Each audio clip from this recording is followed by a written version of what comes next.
ओम नमः शिवाय। ମୁଁ ଜ୍ୟୋତିଷ ପ୍ରସାଦ। ମୁଁ ଆପଣମାନଙ୍କୁ ମୋର ୟୁଟ୍ୟୁବ୍ ଚ୍ୟାନେଲ୍ ଜ୍ୟୋତିଷ ପ୍ରଶାନ୍ତକୁ ସ୍ୱାଗତ କରୁଛି। ଚାଲନ୍ତୁ ଆଜି ଦେଖିବା ଆଜି ଆପଣଙ୍କ ପାର୍ଟନରଙ୍କର କ'ଣ ଫିଲିଙ୍ଗସ୍ ରହିଛି, ତାଙ୍କ ମନରେ କ'ଣ ଚାଲିଛି, ସେ କାହିଁ ଆପଣଙ୍କ ଦୂରେଇ ଯାଇଛନ୍ତି, ସେ କ'ଣ ଆପଣଙ୍କ ପ୍ରତି ଭାବୁଛନ୍ତି, ତା ମନର ଉଦ୍ଦେଶ୍ୟ କ'ଣ। ଆଉ ନିଶ୍ଚିନ୍ତ ଭାବରେ ମୁଁ ଏଇ ଟାରୋ କାର୍ଡ଼ ରିଡ଼ିଂ ମାଧ୍ୟମରେ ଆପଣଙ୍କୁ ମୁଁ ଜଣାଇବି। ଫାଷ୍ଟ କହିବି, ଆପଣମାନେ ନିଶ୍ଚିନ୍ତ ଭାବରେ ଜାଣିଥିବେ ଆପଣଙ୍କର ଗୋଟେ ଭଲ ସଂସାର ଚାଲୁଛି। ଆପଣ ଜଣଙ୍କୁ ନିବିଡ଼ ସହକାରେ ଭଲ ପାଉଛନ୍ତି। ସେ ଭଲ ପାଇବା ଭିତରେ କ'ଣ ହେଇଜାଣି କେଜାଣି ତାଙ୍କ ମନରେ ଆପଣଙ୍କ ପ୍ରତି ଏତେ ପ୍ରଶ୍ନ କ'ଣ ପାଇଁ, ସେ କାହିଁ ଦୂରେଇ ଗଲେ, ସେ କ'ଣ ତାଙ୍କର ଇଚ୍ଛା ଅଛି, କ'ଣ ସେ କ'ଣ ଜାଣିବାକୁ ଚାହୁଁଛନ୍ତି, ସେ କାହିଁକି ଦୂରେଇ ଗଲେ। ଚାଲନ୍ତୁ ଦେଖିବା ଆଜି ଟାରୋ କାର୍ଡ଼ ରିଡ଼ିଂ ମାଧ୍ୟମରେ।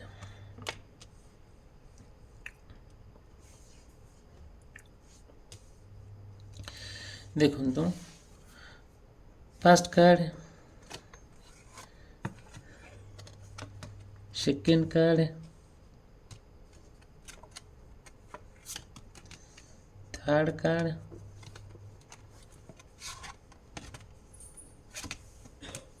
ଫିଫ୍ଥ,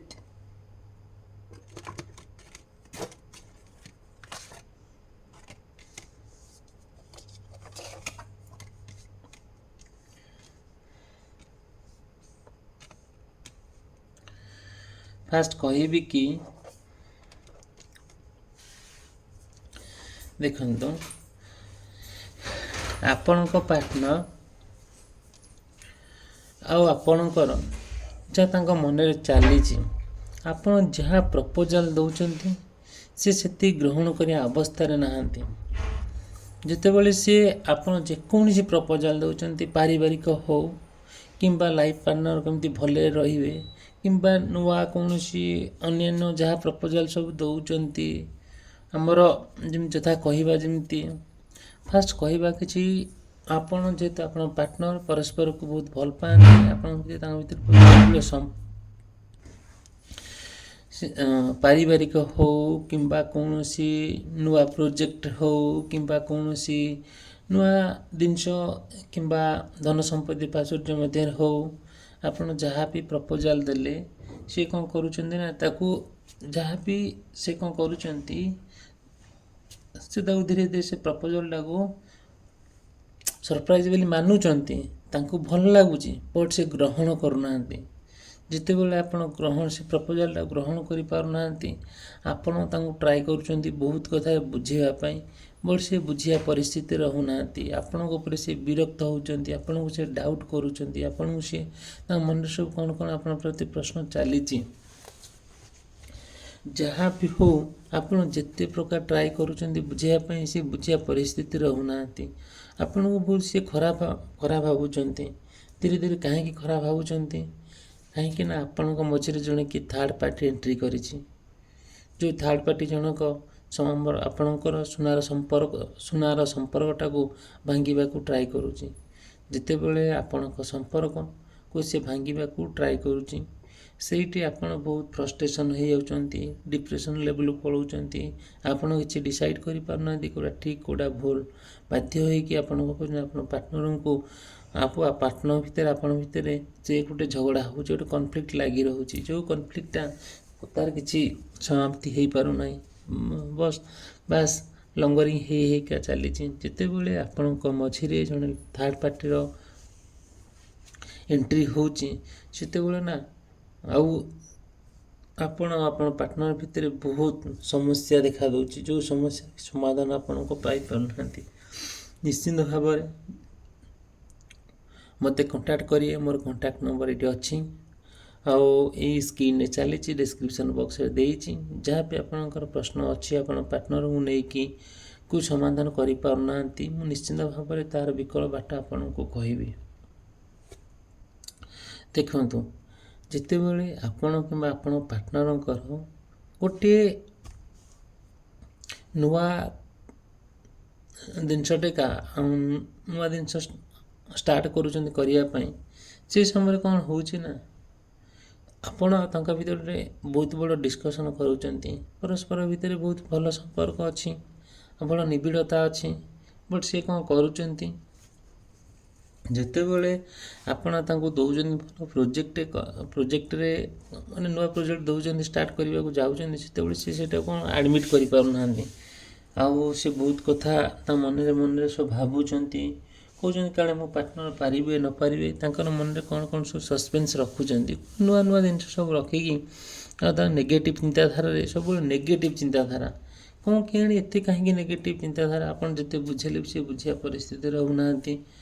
ତାଙ୍କ ମନରେ ଚାଲିଛି କ'ଣ, ସିଏ ବି ଆପଣ ତାଙ୍କୁ ଯାହା ପଚାରୁଛନ୍ତି ସେ କିଛି କହୁନାହାନ୍ତି। କାହିଁ କହୁନାହାନ୍ତି? ଯେତେବେଳେ କିଛି କହୁନାହାନ୍ତି ସେତେବେଳେ ସିନା ଆପଣ କୌଣସି ଫାଇନାଲ୍ ପଏଣ୍ଟରେ ପହଞ୍ଚି ପାରୁନାହାନ୍ତି, ତାଙ୍କ ଭିତରେ କିଛିଟା କଥା ମ୍ୟାଚ୍ ହେଉନି, ଆଉ ଆପଣ ଯାହା କହୁଛନ୍ତି ତାଙ୍କୁ ଭଲ ଲାଗୁନି, ସେ ଯାହା କହୁଛନ୍ତି ଆପଣଙ୍କୁ ବି ଭଲ ଲାଗୁନାହିଁ। ଦେଖନ୍ତୁ, ଫାର୍ଷ୍ଟ କଥା କହିବି, ଯଦିଓ ଆପଣ ଆଉ ଆପଣଙ୍କ ପାର୍ଟନର ଭିତରେ ଗୋଟିଏ ସୁନ୍ଦର ସମ୍ପର୍କଟେ ଅଛି, ତାକୁ ଆପଣ କେମିତି ଏକ୍ସପ୍ରେସ୍ କରିବେ?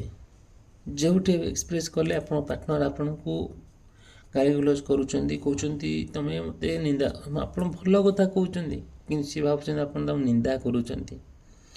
ଯେତେବେଳେ ନିନ୍ଦା କଥାଟା ଆପଣ ଆସୁଛି, ଆପଣଙ୍କୁ ବହୁତ ଖରାପ ଲାଗୁଛି, ଭାରି କଷ୍ଟ ଲାଗୁଛି, ଯେଉଁ କଷ୍ଟଟା ସମ୍ପୂର୍ଣ୍ଣ ଭାବରେ ନା ଆପଣ କାହାକୁ କହିପାରୁଛନ୍ତି, ନା ନା ନିଜେ ସହିପାରୁଛନ୍ତି। ଦେଖନ୍ତୁ, ନିଶ୍ଚିନ୍ତ ଭାବରେ ଭିଡ଼ିଓଟି ଯଦି ଭଲ ଲାଗୁଥାଏ ଆଉ ଭିଡ଼ିଓକୁ ଲାଇକ୍ କରିବା ପାଇଁ, ଚ୍ୟାନେଲକୁ ସବସ୍କ୍ରାଇବ୍ କରିବା ଭୁଲିବେ ନାହିଁ। ଦେଖନ୍ତୁ, ସେକେଣ୍ଡ କଥା ଯଦିଓ ଆପଣ କିମ୍ବା ଆପଣଙ୍କ ପାର୍ଟନର ଭିତରେ ବହୁତ ଭଲ ପାଇବା, ଯେତେବେଳେ ଆପଣ ଆପଣ ପାର୍ଟନରକୁ ବହୁତ ଭଲ ପାଉଛନ୍ତି, ଆପଣ କ'ଣ କରୁଛନ୍ତି, ତାଙ୍କୁ ମ୍ୟାରେଜ୍ କରିବା ପାଇଁ ବହୁତ ଡିସାଇଡ଼୍ କରିଛନ୍ତି। ଯେତେବେଳେ ଆପଣ ତାଙ୍କୁ ମ୍ୟାରେଜ୍ କରିବା ପାଇଁ ଡିସାଇଡ଼୍ କରିଛନ୍ତି, ଆଉ ଆପଣ ତାଙ୍କୁ ନା ସବୁ କ୍ଷେତ୍ରରେ ହେଲ୍ପ କରୁଛନ୍ତି, ଘର କରୁଛନ୍ତି, ଆପଣ ତାଙ୍କ ଘରେ ବହୁତ ପଇସା ଇନଭେଷ୍ଟ ବି କରୁଛନ୍ତି, ତାଙ୍କ ବାପା ମାଆଙ୍କୁ ଆପଣ ଦାୟିତ୍ୱରେ ନେଉଛନ୍ତି, ଆଣୁଛନ୍ତି, ତାଙ୍କ ପାଇଁ ଆପଣ ସଫର ହେଉଛନ୍ତି, ଆଉ ପ୍ରତ୍ୟେକ ମୁହୂର୍ତ୍ତ, ପ୍ରତ୍ୟେକ ମୋମେଣ୍ଟ, ପ୍ରତ୍ୟେକ ଦିନ ଆପଣ ତାଙ୍କର ଭଲ ମନ୍ଦ ଫୋନ୍ କରିକି ବୁଝୁଛନ୍ତି, ମେସେଜ୍ କରୁଛନ୍ତି, ଯେଉଁଟାକି ଆପଣ ତାଙ୍କ ଭିତରେ ଏତେ ନିବିଡ଼ ଭଲ ପାଇବା ଯେ ମାନେ ସେଇଟା ନ କହିବା ଭଲ। ଆମେ ନା ସେ ଯେଉଁ ଭଲ ପାଇବାଟାକୁ ନା ଆମ ପାଖରେ ଶବ୍ଦ ଅଛି ବର୍ଣ୍ଣନା କରିବାକୁ, ନା ତାକୁ ଆମେ କୌଣସି ଭାଷା ଅଛି ତାକୁ ଆମେ କହିବା ପାଇଁ। ଠିକ୍ ଅଛି, ଯେତେବେଳେ ଆପଣଙ୍କ ଭିତରେ ତାଙ୍କ ଭିତରେ ଏତେ ସୁସମ୍ପର୍କ ଚାଲିଛି, ଆପଣ ସବୁ କ୍ଷେତ୍ରରେ ତାଙ୍କୁ ସାହାଯ୍ୟ କରୁଛନ୍ତି, ଆପଣ କ'ଣ କରିଛନ୍ତି, ଯେତେବେଳେ ଯାଉଛନ୍ତି କେଉଁଠିକି ନା ମେଣ୍ଟାଲି ସ୍ଥିର କରୁଛନ୍ତି ଯେ ହଁ ମୁଁ ୟାଙ୍କୁ ମ୍ୟାରେଜ୍ କରିବି ବୋଲି। ଯେତେବେଳେ ଆପଣ ମ୍ୟାରେଜ୍ କରିବାକୁ ଚାହୁଁଛନ୍ତି କିଛିଟା, ଆଉ ଆପଣ ତାଙ୍କ ଭିତରେ ସେ କ'ଣ ହେଇଛି, ଯେତେବେଳେ ଆପଣ ମ୍ୟାରେଜ୍ କରିବାକୁ ଯାଉଛନ୍ତି କୌଣସି କୋର୍ଟ ହେଉ କିମ୍ବା ମନ୍ଦିର ହେଉ କିମ୍ବା କୌଣସି ମ୍ୟାରେଜ୍ ପ୍ଲେସ୍ ହେଉ, ସେଇଠି କ'ଣ କରୁଛନ୍ତି, ଆପଣଙ୍କ ଭିତରେ କ'ଣ ହେଲା କେଜାଣି, ଆପଣଙ୍କ ପାର୍ଟନର ଭିତରେ ଆଉ ସେଇଠି କ'ଣ ହେଲା, ଗୋଟେ ଗୋଟେ ହେଇକି ପୁରା ରାଗ ରୁଷା ହେଇକି ଆପଣ ଅଲଗା ହେଇଗଲେ। ଯେତେବେଳେ ଆପଣ ପାର୍ଟନର ଅଲଗା ହେଇଗଲେ ଆଉ ସେ ଜାଗାରୁ ପଳେଇ ଆସିଲେ, ଆପଣ ତାଙ୍କ ପଛେ ଆସିଲେ, ଯେତେ ବୁଝିଲେ ସେ ବୁଝିଲେ ନାହିଁ, କୌଣସି ବୁଝିଲେ ନାହିଁ। ଏଣୁ ବାହାଘର ଟାଇମ୍ ଗଡ଼ି ଯାଉଛି। ଯିଏ ଆପଣଙ୍କ ପାଇଁ ଦାୟିତ୍ୱ ନେଇଛି, ସେ ଦାୟିତ୍ୱ ଯିଏ ଆପଣଙ୍କର ବାହାଘର ଦାୟିତ୍ୱ ନେଇଛି, ସିଏ କ'ଣ କରିଛି ନା ଆପଣଙ୍କୁ ବାର କଲ୍ କରୁଛି, ଆପଣ ତାଙ୍କ କଲ୍ ରିସିଭ୍ କରିପାରୁନାହାନ୍ତି। କାହିଁକି ନା ଆପଣ ଆପଣଙ୍କ ପାର୍ଟନରଙ୍କର ଯେଉଁ ସବୁ ସମସ୍ୟା ହେଇଛି, ସେ ସମସ୍ୟାର ସମାଧାନ ହେଇପାରୁନାହିଁ। ଲେଟର୍ ଷ୍ଟେଜ୍ରେ ପୁରା ବାହାଘର ଅଛି, କିଛି ମୁହୂର୍ତ୍ତ, କିଛି ସମୟ ଅଛି ବାହାଘରର ଦିନ ଗଡ଼ିଯିବା ପାଇଁ, ସମାପ୍ତ ହୋଇଯିବା ପାଇଁ। କୌଣସି ନା କୌଣସି ଲୋକ ଭଗବାନ ପଠେଇଲେ, ଆଉ ସେ ଆପଣଙ୍କର ପାର୍ଟନରକୁ ବୁଝେଇଲେ, ଫାଇନାଲି ଆପଣଙ୍କ ପାର୍ଟନର ରାଜି ହେଲେ, ମ୍ୟାରେଜ୍ କଲେ। ମ୍ୟାରେଜ୍ କଲା ଭିତରେ ସେ ତାଙ୍କ ଦୁନିଆରେ, ଆପଣ ଆଉ ଗୋଟେ ଦୁନିଆରେ, ସେ ଗୋଟେ ଜାଗାରେ, ଆପଣ ଗୋଟେ ଜାଗାରେ। ଯେତେବେଳେ ବାହାଘର ହେଇସାରିଲା ପରେ ସେ ତାଙ୍କ ଜାଗାରେ ରହିଲେ, ଆପଣ ଆଉ ଗୋଟେ ଜାଗାରେ ରହିଲେ, ବହୁତ ଡିଷ୍ଟାନ୍ସରେ ରହିଲେ। ହେଲା ଭିତରେ ଆପଣ କ'ଣ କଲେ, ତାଙ୍କ ସହିତ ସମ୍ପର୍କ କାଟିଦେଲେ। ଧୀରେ ଧୀରେ ତାଙ୍କ ମନୋଭାବ ବଦଳିଗଲା। ସେ ଚାହୁଁଛନ୍ତି ଆପଣ ଭେଟିବା ପାଇଁ, ବଟ୍ ଭେଟି ପାରୁନାହାନ୍ତି।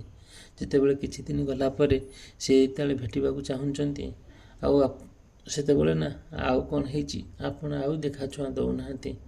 ବାହାଘର ହେଇଯାଇଛି କିନ୍ତୁ କିଛି ହେଇନି। ଏଇଠୁ ଆପଣ କରିବେ କ'ଣ ଡିସାଇଡ଼୍ କରିବେ? ନା ଖରାପ ନା ଭଲ, ଆପଣ ନିଜେ ଚିନ୍ତା କରନ୍ତୁ। ଠିକ୍ ଅଛି, ସେଇଟା ତ ସମୟ କହିବ କ'ଣ ହେବ ଭବିଷ୍ୟତରେ। ନିଶ୍ଚିନ୍ତ ଭାବରେ ଯଦି ଲାଇଫ୍ରେ କିଛି ପ୍ରୋବ୍ଲେମ୍ ଆସୁଛି, ମୋତେ ନିଶ୍ଚିନ୍ତ ଭାବରେ ମୋତେ କଣ୍ଟାକ୍ଟ କରିବେ। ମୁଁ ତା'ର କଣ୍ଟାକ୍ଟର ଯାହା ଆପଣ ସମସ୍ୟା ଥିବ ତା ସମାଧାନ ମୁଁ କରିବି। ଦେଖନ୍ତୁ, ମୁଁ କହିଛି ଆପଣଙ୍କୁ, ଯଦି ଭିଡ଼ିଓଟି ଆପଣଙ୍କୁ ଭଲ ଲାଗୁଥାଏ ଚ୍ୟାନେଲକୁ ସବସ୍କ୍ରାଇବ୍ କରିବା ପାଇଁ ଭୁଲିବେ ନାହିଁ।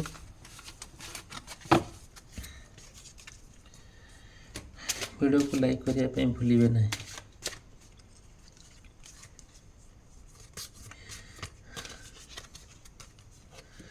ଦେଖନ୍ତୁ, ଫ୍ରେଣ୍ଡସିପ୍, ଯଦି ଆପଣଙ୍କ ବନ୍ଧୁତା ଭିତରେ ଗୋଟେ ଭଲ ଫ୍ରେଣ୍ଡସିପ୍ ରହିଲା, ଗୋଟେ ଭଲ ବନ୍ଧୁତା ରହିଲା, ନିଶ୍ଚିନ୍ତ ଭାବରେ ପ୍ରତ୍ୟେକ ଜିନିଷରେ ଆପଣ କନେକ୍ସନ୍ ହେବେ। ପ୍ରତ୍ୟେକ ଜିନିଷ ପ୍ରତ୍ୟେକ ମୁହୂର୍ତ୍ତରେ ଆପଣ ତାଙ୍କୁ ମନେ ପକାଇବେ।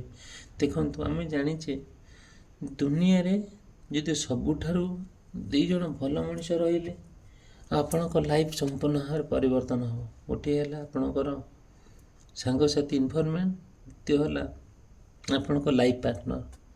ଯଦିଓ ଆପଣ ଆଉ ଆପଣଙ୍କ ଲାଇଫ୍ ପାର୍ଟନର ଭିତରେ ଲାଇଫ୍ ପାର୍ଟନର ଭିତରେ ଗୋଟେ ଭଲ ବନ୍ଧୁତା ଅଛି, ଆଉ ଆପଣଙ୍କ ଭିତରେ ସ୍ୱାମୀ ସ୍ତ୍ରୀ ସତ, ଲାଇଫ୍ ପାର୍ଟନର ସତ, ବୟଫ୍ରେଣ୍ଡ ଗାର୍ଲଫ୍ରେଣ୍ଡ ସତ, କିନ୍ତୁ ଆକ୍ଟିଭିଟି ଆପଣଙ୍କର ଗୋଟେ ସାଙ୍ଗ ପରି, ବନ୍ଧୁ ପରି।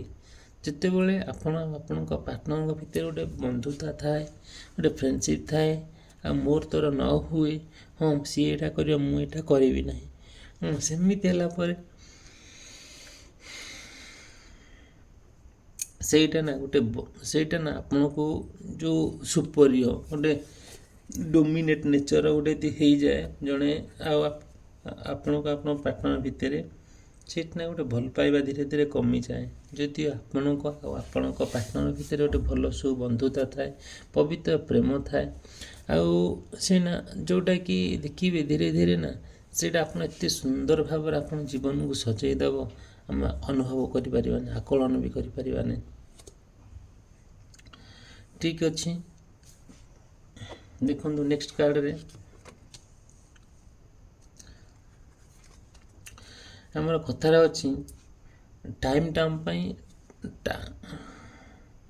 ଟାଇମ୍ ସବୁବେଳେ ସମୟଟା ନା କାହାକୁ ଅପେକ୍ଷା କରେ ନାହିଁ। ଆମେ ସମୟକୁ ସବୁବେଳେ ଅପେକ୍ଷା କରିଥାଉ, ଭଗବାନ ଆମକୁ ସମୟ ଅନୁଯାୟୀ ଫଳ ଦେଇଥାନ୍ତି। ଆମର କଥାରେ ଅଛି, ଈଶ୍ୱର ଯାହା କରନ୍ତି ପ୍ରାଣୀର ମଙ୍ଗଳ ପାଇଁ। ଇଏ ବହୁତ ଭଲ କଥା, ଆଉ ଏଇଟା ସମସ୍ତେ ଜାଣନ୍ତି, ଯେହେତୁ ଆମେମାନେ ଈଶ୍ୱର ପ୍ରେମୀ ଲୋକ। ଆଉ ନିଶ୍ଚିନ୍ତ ଭାବରେ ଆମ ପାଇଁ ଭଗବାନ ଯାହା ରଖିଛନ୍ତି ବହୁତ ଭଲ ଜିନିଷ ରଖିଛନ୍ତି। ହୁଏତ ଆପଣମାନେ ଆଜି ପାଇବା ଟିକେ କଷ୍ଟ ହେଉଛି, ତା ଠିକ୍ ଅଛି। ହୁଏତ ଆପଣ ଟିକେ ପାଇବା ସେ ଜିନିଷ କଷ୍ଟ ହେଉଛି, ବଟ୍ ଯେତେବେଳେ ଫାଇନାଲି ଆପଣ ପାଉଛନ୍ତି ବହୁତ ବଢ଼ିଆ, ଆଉ ସେଇଟା ବହୁତ ଆପଣଙ୍କୁ ଏତେ ସୁବିଧାଜନକ, ଏତେ ହିତପ୍ରିୟ, ଯେଉଁଟାକି ଆମେ କହିପାରିବା ନାହିଁ। ସେଥିପାଇଁ ନା ସବୁବେଳେ ଆପଣ ଧୈର୍ଯ୍ୟ ସହକାରେ ଯଦି କାମ କରନ୍ତି, ବୁଝି ସୁଝି ଯଦି କାମ କରନ୍ତି, ନିଶ୍ଚିନ୍ତ ଭାବରେ ଆପଣଙ୍କର ଲାଇଫ୍ଟା ଭଲରେ ସ୍ମୁଥଲି ଚାଲିବ। ଯେତେବେଳେ ଗୋଟେ ଟାଇମ୍ଟା ଏମିତି ଏକ ଜିନିଷ, ସମୟଟା ଏମିତି ଏକ ଜିନିଷ, ସେଇଟା ନା ଜୀବନର ଗୋଟେ ଅମୂଲ୍ୟ, ଯେଉଁଟାକି ଯଦି ଆମେ ଟାଇମ୍ଟାକୁ ଜଗିକି ଆମେ ଯଦି ସବୁ କଥା କରିଥିବା ନା, ସବୁ କିଛି ଆମର ସଫଳତା ଲାଭ ପାଇବା। ଦେଖନ୍ତୁ, ଗୋଟେ ଯେତେବେଳେ ଆପଣଙ୍କର ପ୍ରେମ ଆପଣଙ୍କ ପାଖରେ ଆସି ପହଞ୍ଚି ଯାଉଛି, ଆପଣଙ୍କର ସମସ୍ୟା ଆପଣଙ୍କ ପାଖରେ ପହଞ୍ଚି ଯାଉଛି, ଆପଣଙ୍କର ସୁବିଧା ଆପଣଙ୍କ ଆସି ପହଞ୍ଚି ଯାଉଛି, ଆପଣଙ୍କର ହାପିନେସ୍ ଆପଣଙ୍କ ପାଖରେ ପହଞ୍ଚି ଯାଉଛି, ଆପଣଙ୍କ ଦୁଃଖ ଆପଣଙ୍କ ପାଖରେ ପହଞ୍ଚି ଯାଉଛି, ସୁଖ ବି ପହଞ୍ଚି ଯାଉଛି। ଆସିବ ଏ ଲାଇଫ୍ ଏକ ସାଇକେଲ, ଯେଉଁଟାକି ସମୟ ଚକ୍ର, ସୁଖ ପରେ ଦୁଃଖ, ଦୁଃଖ ପରେ ସୁଖ ଲାଗି ସଦାଏ ସଂସାରେ। ଆମେ ଜାଣିଛେ ସଂସାରରେ ଦୁଃଖ ପରେ ସୁଖ ନିଶ୍ଚିନ୍ତ ଆସିବ, ସମସ୍ୟା ପରେ ସୁବିଧା ଆସିବ, ଅନ୍ଧାର ପରେ ଆଲୁଅ ଆସିବ, ରାତି ପରେ ଦିନ ଆସିବ, ଆମେ ଜାଣିଛେ ଏଇଟା। ବଟ୍ ଆସିଲେ ବି ଆମେ ଯଦି ସେହି ସମୟରେ ସଜାଗ ନ ରହିବା, ଆୱାରନେସ୍ ନ ରହିବା, ସେଇଟା ଆମର ଅସୁବିଧା ହେଇଯିବ, ଆମକୁ କଷ୍ଟ ହେଇଯିବ। ଆମେ ସେଇ ସମୟଟାକୁ ମ୍ୟାନେଜ୍ କରିବା ପାଇଁ ଟିକେ ଡିଫିକଲ୍ଟ ହେଇଯିବ। ଦେଖନ୍ତୁ, ସେକେଣ୍ଡ ହେଲା ଲଙ୍ଗ୍ ଡିଷ୍ଟାନ୍ସ। କେତେ ସୁନ୍ଦର, ଯଦିଓ ଆପଣଙ୍କ ପ୍ରେମ, ଆପଣଙ୍କ ପାର୍ଟନର ବହୁତ ଦୂରରେ ରହୁଛନ୍ତି ଆଉ ଆପଣ ତାଙ୍କ ସହିତ ଭେଟ କରିବା ପାଇଁ ବହୁତ ଆଗ୍ରହ ଥିଲେ ବି ଆଉ ବହୁତ ମନ ଥିଲେ ବି ଆପଣ ଭେଟ କରିପାରୁନାହାନ୍ତି। ଆପଣଙ୍କୁ ଟାଇମ୍ ସେତିକି ଆଫୋର୍ଡ଼ କରିପାରୁନି, ସେତିକି ସମୟ ଦେଇପାରୁନାହାନ୍ତି ଆପଣ ପାର୍ଟନର ପାଇଁ। ଯେତେବେଳେ ସମୟ ଦେଇପାରୁନାହାନ୍ତି, ଆପଣ ପାର୍ଟନର ନା ଆପଣଙ୍କୁ ଚାହିଁ ବସିଛନ୍ତି, ଏମିତି ଚାହିଁକା ତା ମନ ମରିଯାଉଛି। ସେ କ'ଣ କରୁଛନ୍ତି, ତାର ବିକଳ ବାଟ ଦେଖୁଛନ୍ତି, ଆଉ କାହାର ଆଶ୍ରୟ ନେଉଛନ୍ତି, ଆଉ କାହାର ଧୀରେ ଧୀରେ ନିଜର ହେଇଯାଉଛନ୍ତି। ଆପଣ ଏସବୁ ଜିନିଷ ଦେଖିକି ସହିପାରୁନାହାନ୍ତି, ରହିପାରୁନାହାନ୍ତି। ଆପଣ ତାଙ୍କ ପାଖରେ ସମୟ ବି ଦେଇପାରୁନାହାନ୍ତି। କ'ଣ କରିବା? ସମୟ ଏମିତି ଏକ ବଳବାନ, ଆମେ ତାଙ୍କ ସହିତ ପାଦ ମିଶାଇ ପାଦ ଚାଲିପାରୁନା। ସେଇଟା ଆପଣଙ୍କ ମନରେ ବହୁତ ଆପଣ ପ୍ରାର୍ଥନା ପରି ସମସ୍ୟା। କିନ୍ତୁ ଯାହା ଆପଣ ଭାବୁଛନ୍ତି ତାହା ଠିକ୍ ବୋଲି ମନେ କରୁଛନ୍ତି, ନିଶ୍ଚିତ ଭାବରେ ଦ୍ୱିତୀୟ ଠିକ୍ ବୋଲି ମନେ କରୁଛନ୍ତି କିମ୍ବା ସନ୍ଦେହରେ ଭାବୁଛନ୍ତି, ନିଶ୍ଚିନ୍ତ ଭାବରେ ମୋତେ କଣ୍ଟାକ୍ଟ କରିବେ। ମୁଁ ନିଶ୍ଚିନ୍ତ ଭାବରେ ଆପଣଙ୍କୁ ଡିଟେଲ୍ ବିସ୍ତୀର୍ଣ୍ଣ ଭାବରେ କହିବି କ'ଣ ପରିସ୍ଥିତି ଆଉ କ'ଣ କରିବାକୁ ପଡ଼ିବ, କ'ଣ ନ କରିବାକୁ ପଡ଼ିବ।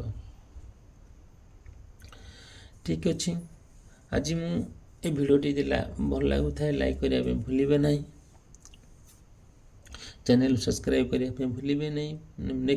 ନେକ୍ସଟ ଭିଡ଼ିଓରେ ମୁଁ ଆପଣଙ୍କ ପାର୍ଟନରଙ୍କର କ'ଣ କରେଣ୍ଟ ଫିଲିଙ୍ଗସ୍ ଅଛି ଆପରେ ମୁଁ ନିଶ୍ଚିନ୍ତ କହିବି। ଏଇଠି ଭିଡ଼ିଓଟି ସମାପ୍ତ କରୁଛି। ରହିଲି, ଧନ୍ୟବାଦ, ନମସ୍କାର।